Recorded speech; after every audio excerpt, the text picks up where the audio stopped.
uburyo kama ni uburyo bwiza iyo umugore n'umugabo bavyumva kumwe, iyo bashobora kwiga ikirangamisi c'umukenyezi, iyo umugabo atabaye sindabibazwa muri iryo banga, kuko ntawe ubideha. Abagabo benshi mu ngo hari aho batavyitaho, umukenyezi akaba ari we amenya ya misi yiwe, umugabo rero akaza akeneye kurangura amabanga yiwe atarinze kuraba. Ariko abantu bagiye hamwe, umugore n'umugabo, bakaza gusaba impanuro bati mwoshobora kutwigisha ya misi yo gusama n'iyo kudasama, ivyo biragenda neza.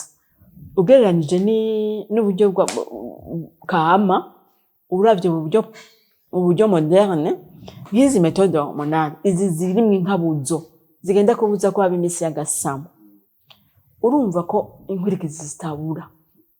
Kuko n'umuti ugiye mu mubiri w'umuntu ugaca ugenda kubuza ko haba ovulation, ni inkabuzo zagiye mu mubiri. Donc les effets secondaires zirashoboka, sivyo? Zirashoboka mugabo zibamerera nabi gose, kuko hari imiti yuko bikosora. Nk'urushinge hariho ababona amaraso, hariho n'abatayabona. Kutayabona vyo bari navyo biza ko yata ovulation bageze, mugabo n'abandi bayabona nta ngorane, kuko niyahindagurika y'inkabuzo zagiye mu mubiri wabo.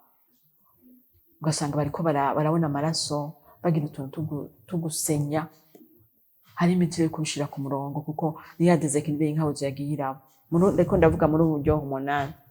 Donc ko hariho gishobora gushika, ugasanga n'umuntu aravyibushe, atari biro bigenda biduga, ariko ari ya changement yabaye kuri za nkabuzo zagenda mu mubiri wiwe.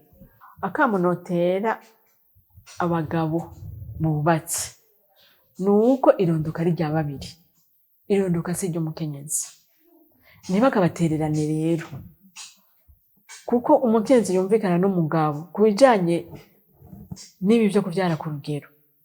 Ari metode, ari mu buryo kama, ari metode moderne, usanga bigenda neza, usanga bafise n'umunezero muri iryo banga, kuko ni babiri ntabe sindabibazwa.